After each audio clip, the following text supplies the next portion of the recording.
Good morning to all our viewers. Welcome to the National Institutes of Health NIH Continuous Medical Education Session 2024 organized by the Sektor Sumber Maklumat Penyelidikan NIH. The title of our CME today is Inborn Errors of Immunity, IEI, in Malaysia, a Clinical and Laboratory Perspectives. NIH CME is a series of online medical education session which provides a platform for NIH researchers to share their expertise in research, diagnostics, and other activities.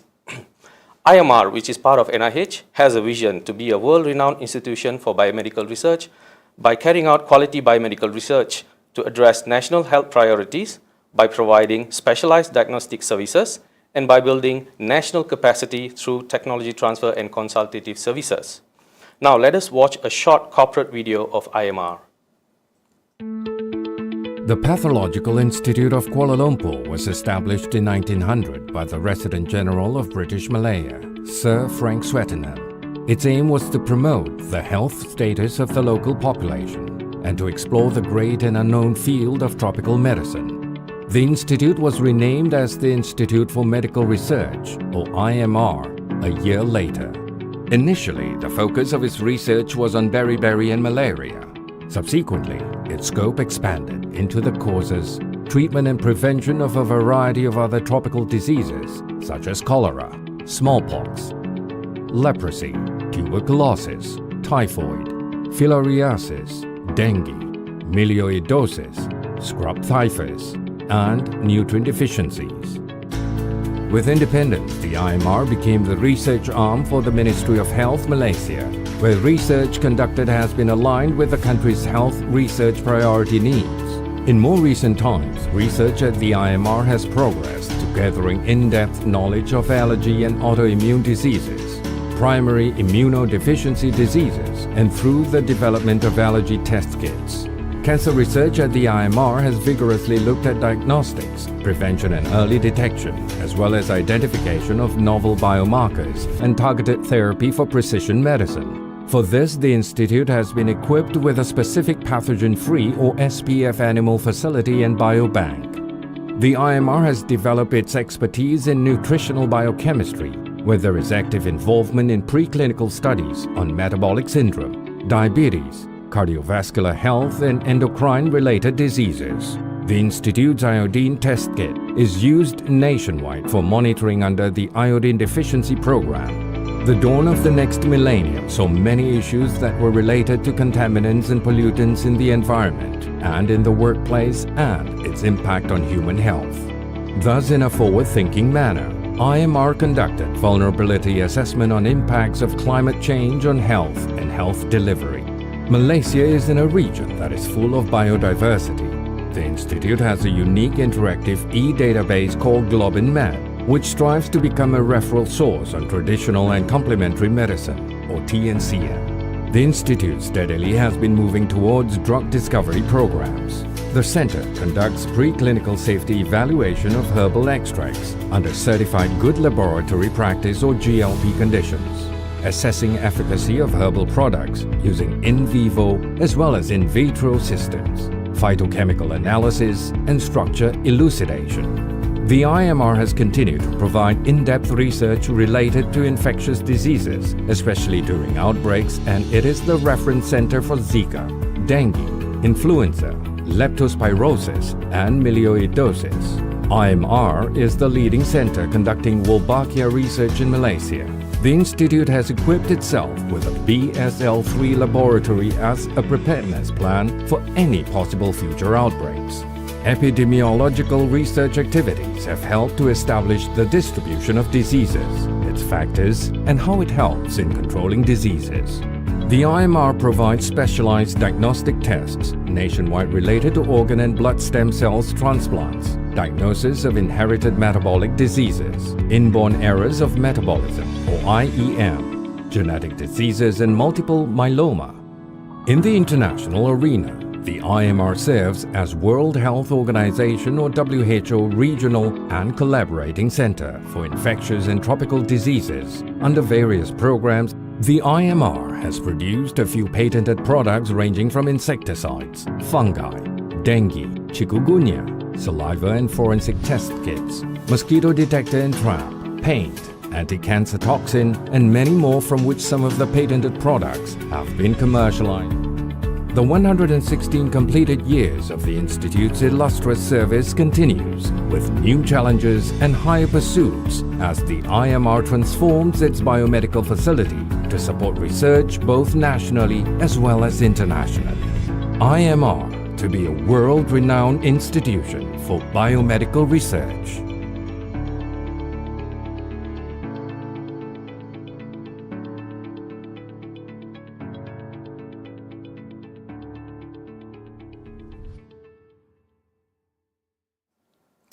Welcome back. Just a reminder for those who just joined us, please do register your attendance in the link provided in the comment or description section. E-certificate will be given after the webinar, and please respond in the comment if you have any question or feedback. Ladies and gentlemen, inborn errors of immunity, IEI, refers to a group of inherited disorders that compromise the immune system, making individuals more susceptible to infections and other immune-related issues. Unlike secondary immunodeficiencies, which arise due to external factors like infections or medications, IEI are genetic in nature and can manifest at any age. They result from defects in various components of the immune system, including antibodies, T cells, B cells, and complement proteins. This CME is aimed at increasing public awareness regarding IEI, which comprises of rare medical conditions. Today, we will be having two speakers, one from the clinical side and another from the laboratory side. Our first speaker, Dr. Sangeetha, Siniah, a pediatric ID specialist from Hospital Tunku Azizah, Kuala Lumpur, will be talking about inborn errors of immunity, a clinical perspective. Without further delay, let's welcome Dr. Sangeetha to give a presentation. Hi, thank you everyone. Thank you Shobhan for the kind introduction and Dr. Farid for the invitation. So I'm very happy to be here and speak about a topic which is very close to my heart. And working in Hospital Tunku Azizah, we actually see quite a number of cases with close collaboration with Dr. Farid and team in terms of the laboratory support. So I will give you a clinical perspective. So firstly, what does IEI look like? So these are examples of our patients who have inborn errors of immunity, or what is known as primary immunodeficiency. As you can see, some of them look very normal because the defect is actually in the immune cells and not in their external bodies. However, there's a very varying presentation where some can be very mild and some can have severe symptoms. So this is taken from our patient organization group in collaboration with Portal My Health. So primary immunodeficiency is a condition, just like what Dr. Shobhan explained earlier, about more than 450 known genetic mutations, and this increases as time goes by.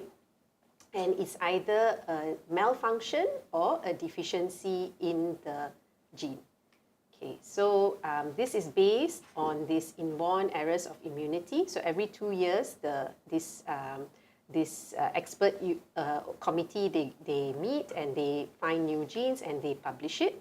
So now, as of now, there's almost actually close to 500 genes, and that is why we actually require the services of lab support, because in the past, you will see in this next slide, so somewhere, maybe I graduated around 2007, there's only less than 200 genes, but now in 2024, there's almost close to 500 genes.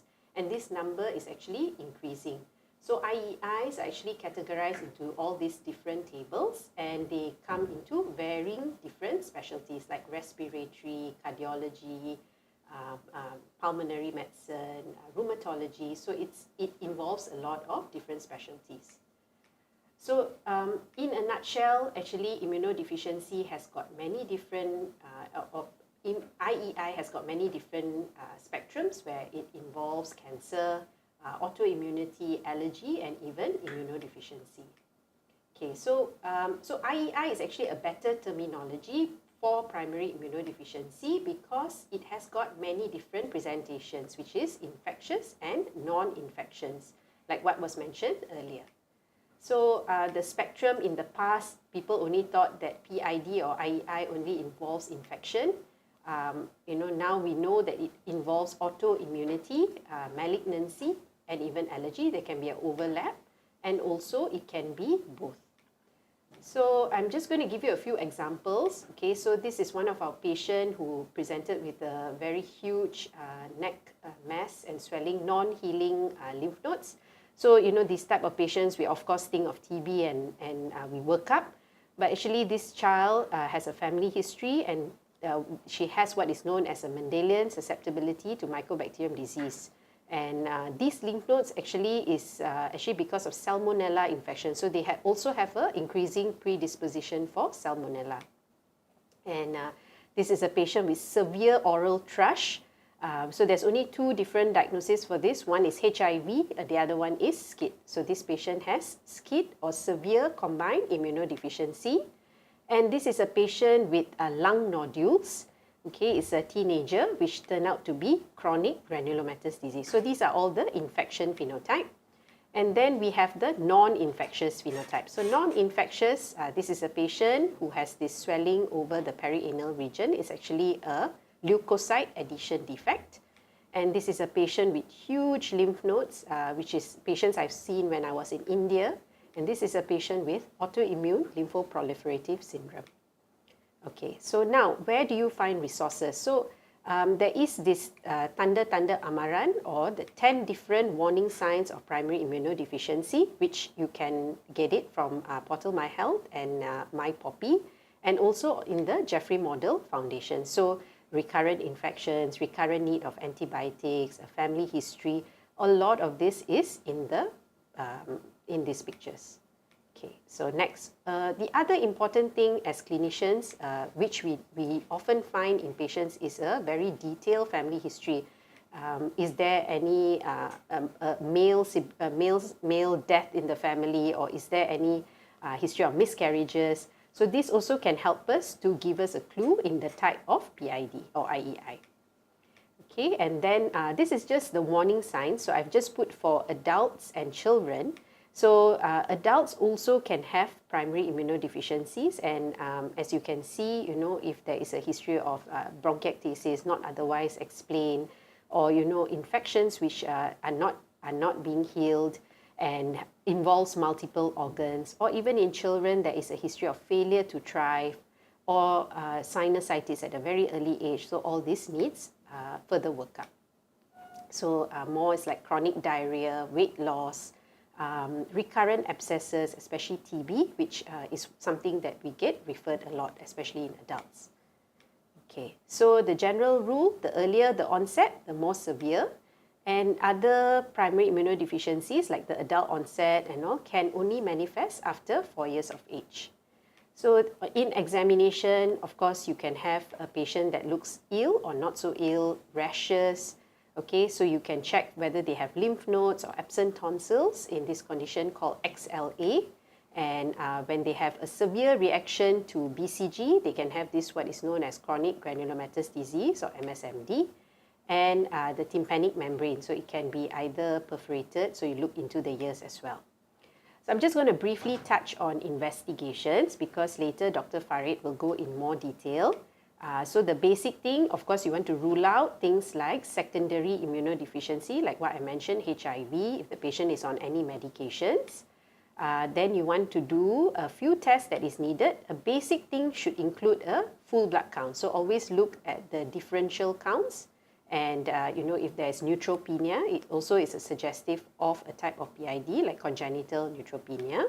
Okay, then you can also send immunoglobulins, which can be sent to the regional centers. You don't have to straight away go to the lymphocyte subset.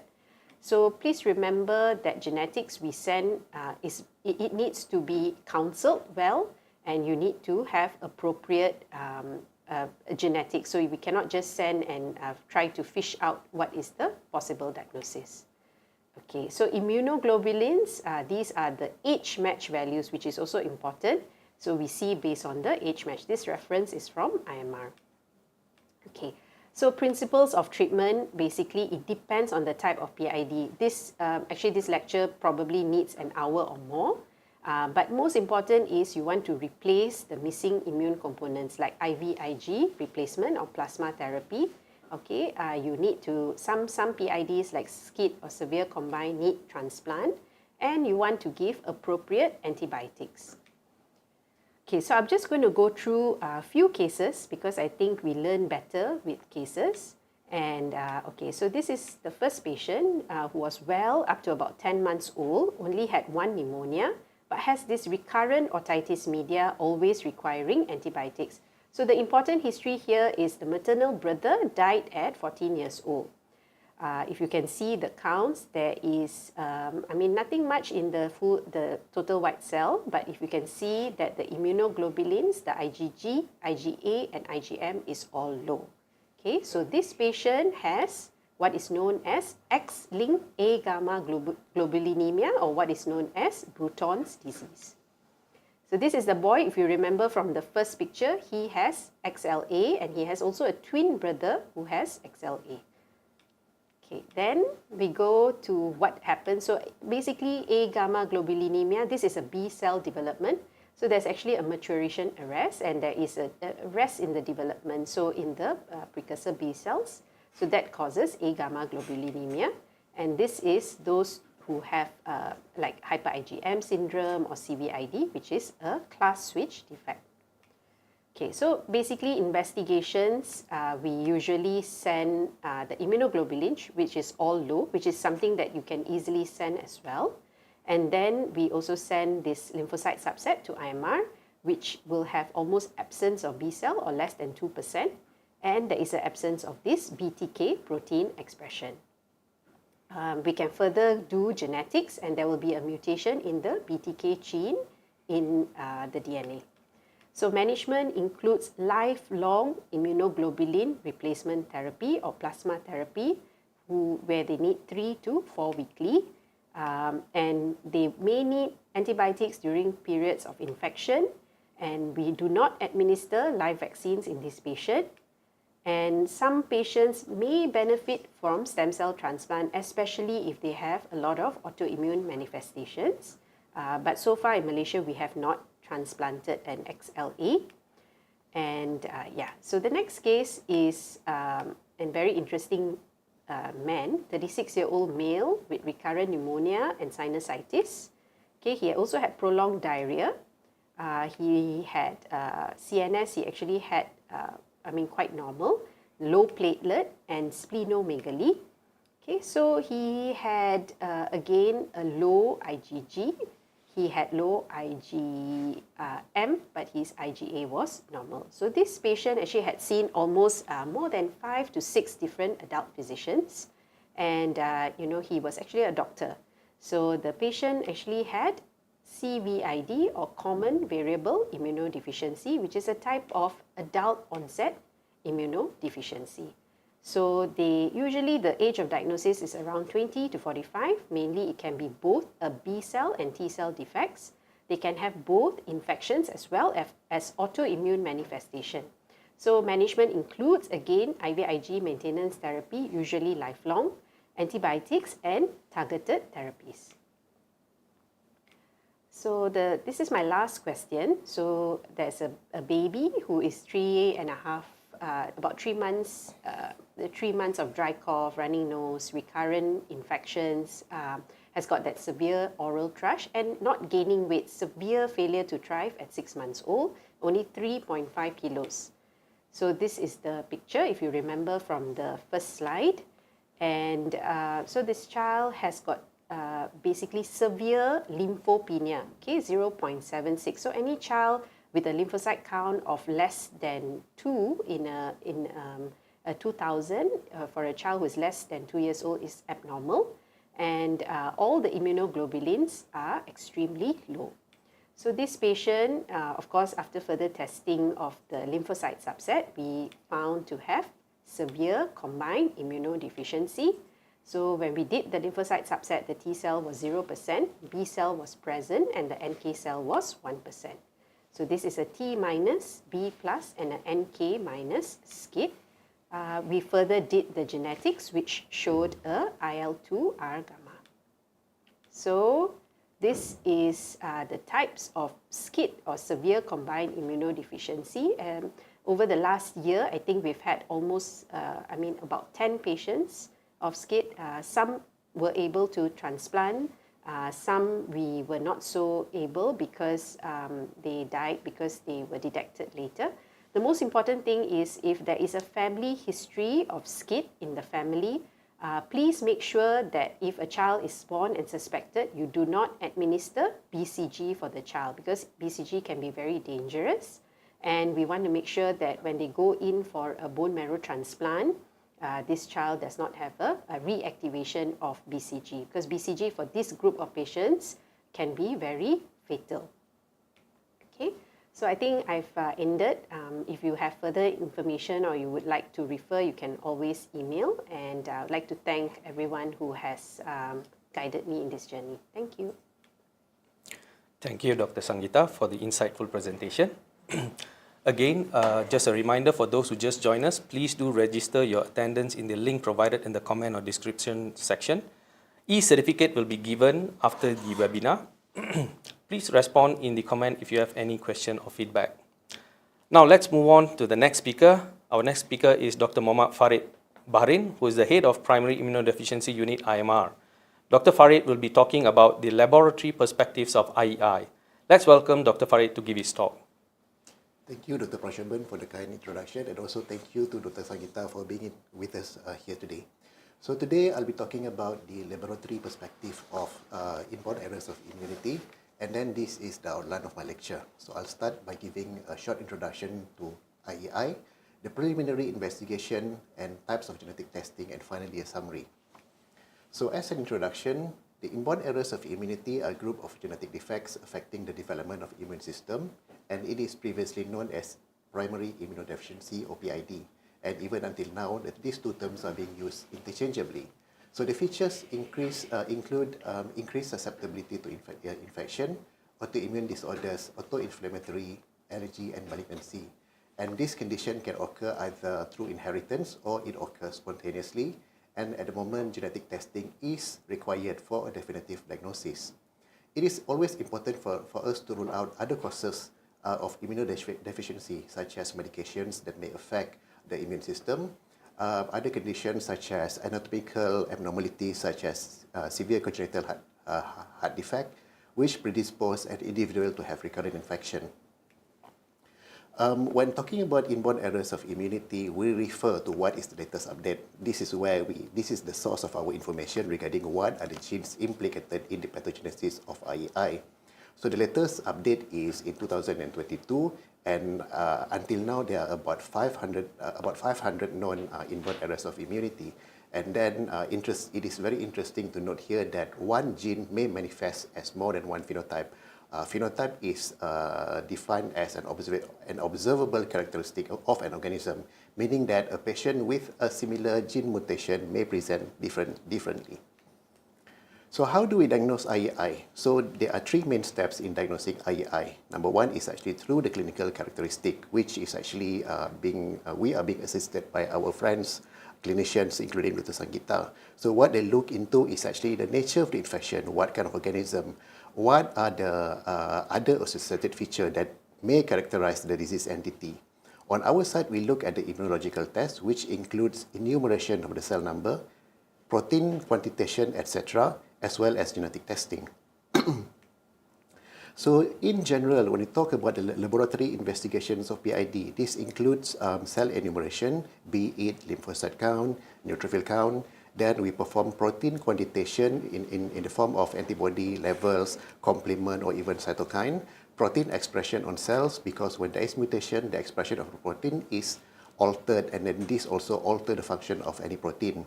Next, we do functional assay to see the function of lymphocyte or neutrophil or any other cellular component, and finally genetic testing. However, the order of investigation is actually quite random, because sometimes we do genetic first, sometimes we do the other one first. So at the moment, we offer 4 tests in IMR, and all these tests are being offered as an appointment basis. The first test is a lymphocyte subset enumeration, or the other name is lymphocyte immunophenotyping, or it is also known as T and B cells immunophenotyping. So this is a routine test, a screening test, meaning that it may not point to any disease entity. Test number 2 is dihydroamine assay, which is actually more towards chronic granulomatous disease. Test number 3 is lymphocyte activation to assess whether the lymphocyte component are functioning or not. And then test number 4 is Bruton tyrosine kinase protein expression and genetics. This is mainly for X-linked A gamma globulinemia. Let us move to the first test that we offer here. So what we do here is actually we stain the blood cells and we see the expression as well as the absolute number of 5 types of cells in the immune system, which is the T lymphocyte, the B lymphocyte, the CD4, CD8, and also the natural killer cell. And then we compare this with an established normal range. What is important about this test is that it is required in most of the suspected PID cases. However, it may not point to any specific disease entity except in a very limited number of cases. For example, number 1, in cases of X-linked A gamma globulinemia, you will see that the B cells is around 2% or less, but this must be supported by the presence of pan-hypogammaglobulinemia. The second case is in a condition of severe combined immunodeficiency, the really classical one in which the T cells, the B cells, and all the NK cells are low. And last is actually in cases of low or absent B cells, which is actually because the patient is receiving immunomodulatory medications that affect B cell development. We hope that we can actually offer a better test than T and B cells enumeration in the future. So there is actually a test which is known as extended immunophenotyping. Compared to the T and B cells immunophenotyping, extended immunophenotyping allows a better profiling of the T cells and the B cells compartment. It tells you whether there is whether the cells are actually showing normal, and also different diseases may have a different profile, especially when we compare this to a reference database. So we hope that we can actually expand our capacity in this field. Moving on to the next test, which is a dihydrorhodamine test. So dihydrorhodamine test is a functional assay for chronic granulomatous disease. So sometimes we receive requests from clients requesting, they are not sure which test to ask, which test to request for, and then we actually will explain to them. So the indication for dihydrorhodamine test at the moment is that if we are thinking that any particular patient is suspicious to have chronic granulomatous disease, when they have deep-seated infections affecting the liver, lung, they have infections of the bone, or they have diffuse granulomata in the respiratory tract, gastrointestinal or urogenital tracts, and also they have failure to thrive with hepatosplenomegaly. The trend that we see in our lab is that if a person has chronic granulomatous disease, whenever they have abscess, and once the abscess actually ruptures, we observe that the healing process is very, very much delayed compared to a healthy people. This test actually allows us to actually see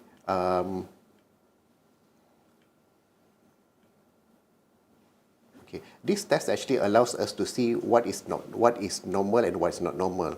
So the upper diagram actually shows that a normal reaction in the test. You can see that the histogram here actually shifts to the right. However, in the patient, there's no shift at all, indicating an impaired neutrophil function. But it is important for me to highlight here that neutrophil function also is reduced in age sample, and therefore we emphasize that the samples must be fresh and must be sent to us in a very good condition.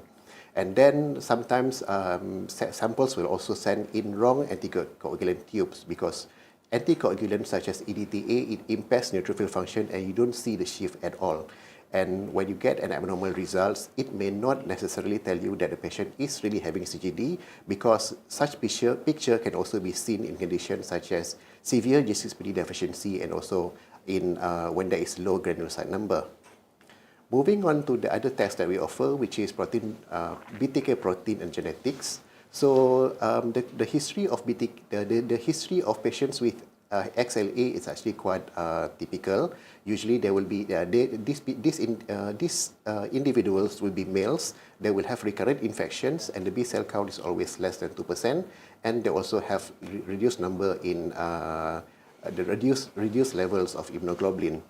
And when we release the report of the BTK protein, we will compare that with a healthy control, and you will see that the patient has a very markedly reduced percentage of BTK expression. And finally, we confirm this by performing a genetic report, and then the genetic report will tell you where is the mutation, which chromosome, and this will conclude a diagnosis of X-linked A gamma globulinemia. Next is the lymphocyte activation test. So the basis of this test is actually we want to assess interferon gamma secretion upon stimulation. So the indication for this test is actually when we suspect that any patient is suffering from any T-cell defect, such as severe common variable immunodeficiency or DGeorge syndrome, and in most cases, this test is requested after discussion with clinical immunologists. What we can see here is that you will see that there is following stimulation of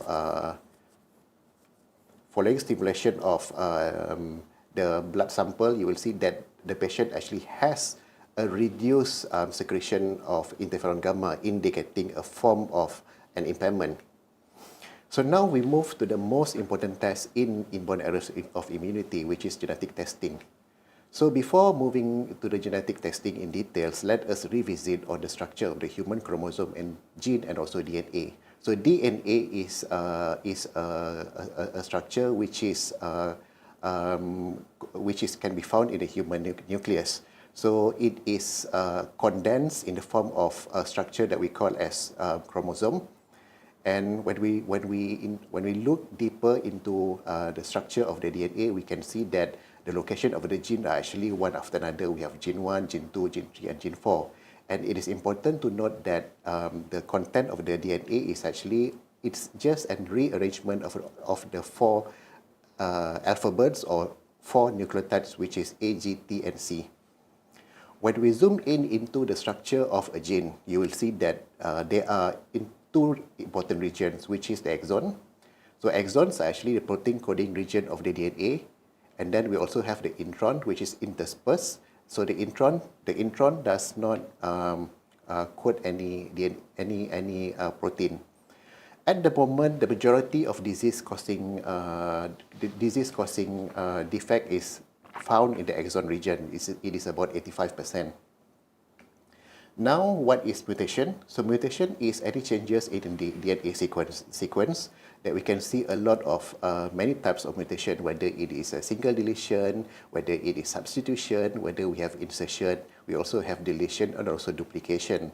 And now we move on to what is the oldest genetic testing in inborn errors of immunity. So the first one is Sanger sequencing, which is actually a method to study the sequence of DNA fragment at one time. And this is actually particularly still useful, especially when we are dealing with cases where there is a clear genotype-phenotype correlation, and it is relatively cheap and easy to interpret because it doesn't involve very difficult interpretation. So what you can see here is that it enables you to see that the sequence of a patient is different from a healthy control. And when we study the father and the mother, we can also see the inheritance pattern. Next, we move on to what is the in thing currently, which is the next generation sequencing. So this is a technology that enables a massive parallel sequencing of a DNA fragment or RNA fragment. And so it actually involves a more elaborate steps, including library preparation and bioinformatic analysis. So the advantage of this next generation sequencing is that you can study many genes at one time. And there are many types of NGS, which is targeted panel, whole exome sequencing, or whole genome sequencing. So what is targeted panel? So targeted panel means you are focusing on specific disease entity only. So for example, if you think that the patient is PID, then you request for PID gene panel. If you suspect that a patient is having neurometabolic kind of a condition, you can ask that. You can ask for that. And it actually also enables a confident identification of a causative mutation. What is whole exome sequencing? So whole exome sequencing is a technology that studies or that sequence only the protein coding region. Although the protein coding region comprise 1% of human genome, but 85% of human diseases are affecting this site. So we are actually covering almost the majority already. whenever whole exome sequencing fails to show any results, in conditions where resources are okay, they would also subject the sample to whole genome sequencing because they will study the non-coding region as well. But this will involve a more elaborate form of analysis. Putting everything together, so these are the usage and the consideration of targeted panel. So for targeted panel, you use it is still preferred if the genotype phenotype correlation is clear. It is relatively cheaper and the analysis is much simple. As for whole exome sequencing, it is useful if you are dealing with cases where there is unclear genotype-phenotype correlation, when you have the phenotype that may suggest more than one genes, and in terms of the cost, it is relatively more expensive. It requires a more complex analysis. It generates a lot of data that you need to think about the data storage. And also because you are studying the whole exome, meaning that you are looking beyond the genes of primary immunodeficiency, it will give you risk of incidental finding. With regard to whole genome sequencing, usually it is offered after West failed to yield anything. And then it is more expensive and definitely it requires a more complex analysis, and it has a bigger data storage requirement and also more risk of incidental finding. So this brings me to my last slide. So there are a few points to consider when investigating for inborn errors of immunity. So it is important to note that one test or two tests may not be sufficient to come up with a diagnosis. Relevant tests should also be based on indication, and we need to take into account other factors when interpreting test results. And when requesting for this test, usually we will ask a lot of questions because that actually assists us during the interpretation. And lastly, it is important for us to rule out other secondary causes because there are many other conditions that cause secondary immunodeficiency, because not all patients with recurrent infection are primary immunodeficiency. As highlighted by Sangeetha earlier also, there are many causes, many of these causes which includes medication, anatomical abnormality, comorbidities such as diabetes or any syndromes. And also it is important to note that when a person is down with one infection, he has an increased predisposition to be infected by other bugs. So this needs to be taken into account as well. So that brings me to the end of my presentation. Thank you for being thank you, and I'm happy to take questions.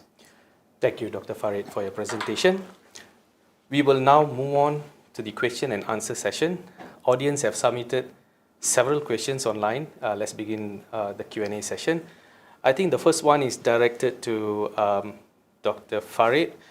What is the procedure to send for laboratory tests for IEI? Okay, thank you, Dr. Prasobhan, and thank you for the question. So, because the test in our lab is offered as an appointment basis, so it is important that clinician or any clients to call us, and then we will discuss to them regarding the indication. So what they need to do is actually to call our lab, and then get an appointment, and then they will also download what is the requirement for each test, fulfill the requirement, and just wait for the appointment day. Right, thank you. The next question, I think it's for Dr. Sangeetha. What are the prospects of IEI in the future? I think it's a very good question.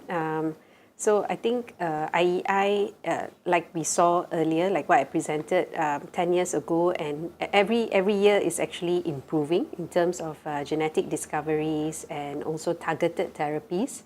But I mean, sadly, the take-up or the physicians who are interested in IEI is not as many.